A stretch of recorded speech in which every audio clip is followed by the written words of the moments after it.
Hi, my name is Susan Miller. I am 63 years old, and when my husband passed, the insurance company denied my claim for 47 and told me to move on. What they did not know is that I had already found a 1978 federal insurance regulation buried inside their own policy. I never moved on. I waited, and then their lawyers called me, shaking. If this has ever happened to you or someone you love, hit subscribe, because every single week I share a story just like mine. My husband Gerald passed on a Tuesday morning in March of 2001. He had been sick for 14 months. I had been by his side every single day. When you spend that much time in a hospital, you learn things. You learn which nurses work the overnight shift. You learn which vending machine on the third floor still takes dollar bills. And you learn very quickly that the paperwork never stops. Not even when the person you love most in the world is no longer there to sign it. Gerald had a life insurance policy with Hartwell Mutual Insurance Company. He had paid into that policy for 22 years without missing a single premium. The policy was not large. It was never meant to be large. Gerald was a practical man. He was a retired postal worker from Dayton, Ohio, and he believed in doing things the right way, quietly, without making a fuss. He bought that policy in 1979 because he wanted to make sure I would be okay. That was the kind of man he was. 3 weeks after the funeral, I filed the claim. The representative I spoke with was polite in the way that people are polite when they have already decided the answer is no. She took my information. She said someone would be in touch. Someone was in touch 11 days later. By letter, not by phone. The letter was 2 pages long and used the word unfortunately 4 times. The claim had been denied. The reason listed was a documentation discrepancy related to a premium payment of $47 made in October of 1999. According to Hartwell Mutual, that payment had been received but not properly posted to Gerald's account. According to Hartwell Mutual, this created a lapse in coverage. According to Hartwell Mutual, that lapse voided the claim. I sat at my kitchen table and read that letter 3 times. Then I put it flat on the table and smoothed it with both hands the way you do when you need a moment before you say something you cannot take back. The kitchen was very quiet. Gerald's coffee mug was still on the shelf above the stove. I had not moved it. I did not plan to move it anytime soon.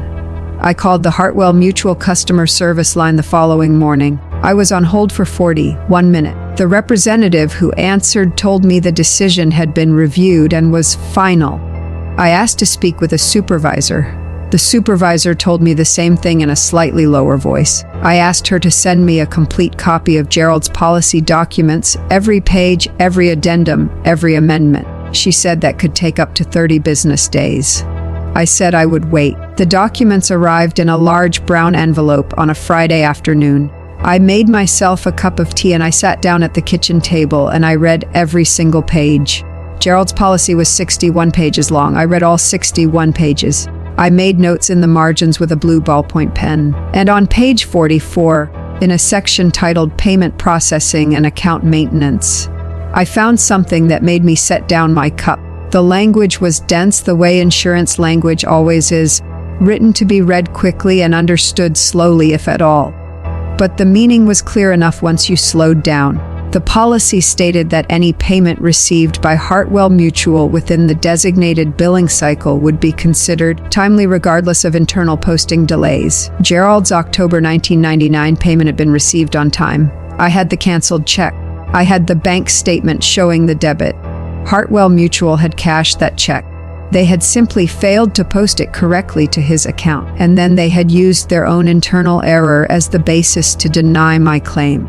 I wrote the date in a yellow legal pad I bought at the drugstore on the corner of 5th and Maple. I wrote the page number. I wrote the exact language from the policy.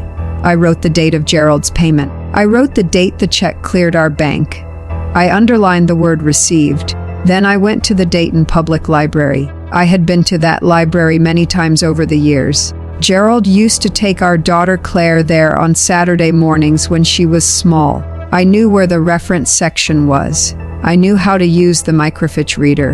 And over the next 4 visits, spread across 3 weeks, I found something that Hartwell Mutual had apparently forgotten they were required to follow. The Ohio Department of Insurance had adopted a regulation in 1978 based on the National Association of Insurance Commissioners Model Act that required all licensed insurance carriers operating in the state of Ohio to apply a grace period of no fewer than 30 days to any premium payment before declaring a policy lapsed. More important, the regulation required that before any carrier could deny a claim on the basis of a payment processing discrepancy, the carrier had to demonstrate that written notice of the discrepancy had been sent to the policyholder within 15 days of the discrepancy being identified internally. Hartwell Mutual had never sent Gerald any such notice, not in 1999, not ever.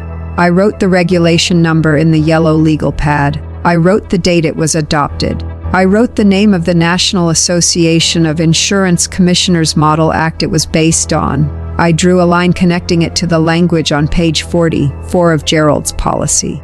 Then I drew a line connecting both of them to the canceled check. I went home and made dinner. I did not call anyone. I did not tell Claire what I had found. I just set the legal pad on the shelf next to Gerald's coffee mug, and I looked at it for a long time before I turned off the kitchen light. Over the next several months, I built a file, not a digital file. I did not own a computer at the time, but a physical file in a green accordion folder I kept on the shelf in the hall closet. Inside that folder, I placed Gerald's complete policy documents.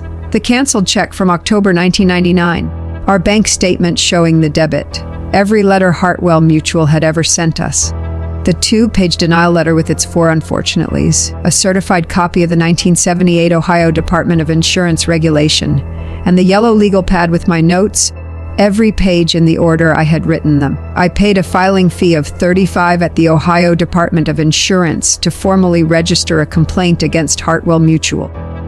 The woman at the counter looked at my accordion folder and then looked at me and did not say anything. I said thank you, and I drove home on Route 35 with the windows down because it was June and the air smelled like cut grass, and I had not felt this clear-headed in months. The Department of Insurance acknowledged my complaint in writing within 10 days. A case number was assigned. An investigator named Roland Finch was assigned to the case. Roland Finch called me on a Wednesday afternoon in August. He asked me to walk him through the timeline. I did. He asked me about the 1978 regulation. I read him the language directly from my notes. There was a pause on his end that lasted several seconds. He said he would need to review the file. I said I had a complete copy ready to send him that same afternoon. Hartwell Mutual responded to the Department of Insurance inquiry 6 weeks later. Their response was 11 pages long and used the phrase isolated administrative error 7 times. They did not dispute that the payment had been received. They did not dispute that no written notice had been sent to Gerald. They argued that the 1978 regulation applied only to policies issued after 1978 and that Gerald's policy, issued in 1979, fell within a transitional compliance window that exempted certain carriers from full implementation. I read their response at the kitchen table.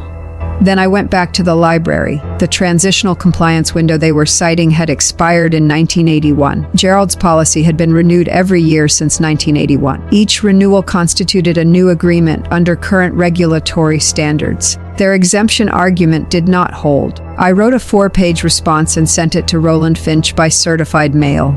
I included 3 pages of exhibits. I did not use a lawyer. I used the yellow legal pad, the accordion folder, and 22 years of paying attention. Roland Finch called me back in November. He said the Department of Insurance had completed its preliminary review. He said the findings were not favorable to Hartwell Mutual. He said I should expect to hear from their legal department directly, and that I was within my rights to retain an attorney at this point if I chose to do so. I thanked him. I called Claire that evening. She was 31 years old and working as a paralegal in Columbus. I told her what I had. She drove down that Saturday with a box of file folders and a look on her face I recognized from when she was 9 years old and had decided something was unfair and intended to do something about it. She spread everything on the kitchen table: the policy, the canceled check, the denial letter, the regulation, the legal pad, Roland Finch's letters, Hartwell Mutual's response. She read in silence for 2 hours. I made coffee and sat across from her and did not interrupt. When she looked up, she said one thing. She said, "Mom, they never sent the notice." I said, "No, they did not." She picked up her pen. The letter from Hartwell Mutual's legal department arrived the following January.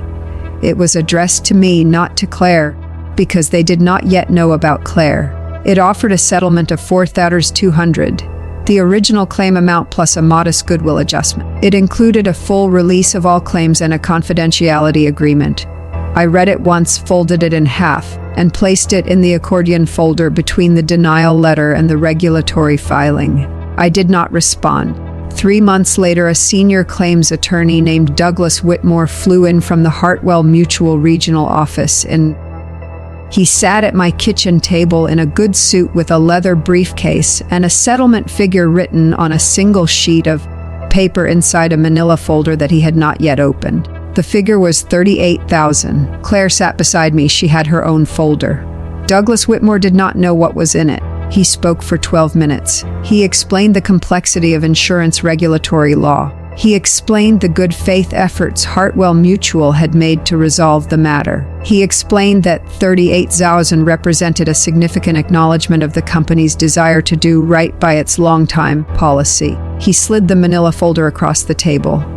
I did not open it. Claire opened her folder instead. She placed 3 documents on the table. The first was a certified copy of the 1978 Ohio Department of Insurance regulation with the relevant section highlighted. The second was a copy of Hartwell Mutual's own internal compliance manual, obtained through the Department of Insurance discovery process, which explicitly referenced the 1978 regulation and required carriers to send written notice within 15 days of any payment discrepancy. The third was a printout of Hartwell Mutual's disciplinary history with the Ohio Department of Insurance, which showed 2 prior findings of non-compliance related to payment posting procedures in 1994 and in 1998. Claire said, the 1978 regulation was not optional and your client knew it. Your client's own compliance manual confirms they knew it. Your client has been found non-compliant with payment posting procedures twice before this case. My mother kept every document, every canceled check, every bank statement, every letter your client sent. The Department of Insurance has already made a preliminary finding against your client. We are not here to discuss $38,000. Douglas Whitmore looked at the 3 documents. He looked at Claire. He looked at me. I poured him a cup of coffee. He did not drink it. He picked up his phone and walked out to the front porch. He was out there for 19 minutes. When he came back, he sat down and closed the manila folder and said, "What number are we discussing?" Claire said, $340,000 structured monthly payments over 19 years, inflation adjusted every 3 years, transferable to heirs, no confidentiality clause. He said that was not a number he had authority to approve at this meeting. Claire said she understood and that we would hear from him by Friday. He flew back to Indianapolis that afternoon. He called on Thursday. He accepted every term. The signing took place at the Ohio Department of Insurance offices on a Wednesday morning in April of 2004. I wore the blue cardigan I had worn to Gerald's retirement party in 1997. I signed my name in 11 places. The notary stamped each page. I shook no hands in the parking lot. I drove home on Route 35 with the windows down, even though it was still a little cold. That evening, I sat at the kitchen table with the yellow legal pad open in front of me. I turned to the last written page. I wrote the date. I wrote the settlement amount. I wrote the date the first payment would arrive. Then I wrote one more line at the bottom of the page. I wrote, Gerald paid every premium for 22 years. They cashed every check. They just forgot to count one. I closed the legal pad. I put it back on the shelf next to his coffee mug. I looked at that mug for a long time. Then I turned off the kitchen light and went to bed. The first payment arrived on the 1st of September, 2004. It came in a plain white envelope with a Hartwell Mutual return address in the upper left corner. I did not open it right away. I set it on the kitchen table next to my coffee, and I looked at it the way you look at something you have been waiting a long time to see. Gerald had paid into that policy for 22 years. He had never asked for anything in return. He just wanted me to be okay. And I was. The second payment came the following month. And the month after that, every single month on the 1st in a plain white envelope for 19 years. I kept every one of them in the green accordion folder on the shelf in the hall closet, right next to the yellow legal pad. right next to the canceled check from October of 1999. I never threw any of it away. Some people ask me if I was angry. I tell them the truth. I was not angry. I was careful. And careful turned out to be enough. If you are sitting somewhere right now with a denial letter on your kitchen table, I want you to hear this from me directly. Do not sign anything. Do not throw anything away. Read every single page of every document they have ever sent you. The answer you need is almost always already in their own paperwork. They count on you not reading it. They count on you being too tired, too grieving, too overwhelmed to look. I was all of those things. I looked anyway. If this story meant something to you, please share it with someone who needs to hear it right now. And if you want to hear more stories like mine, real stories from real women who did not walk away, hit subscribe. I will be here every single week because the receipts always win in the end.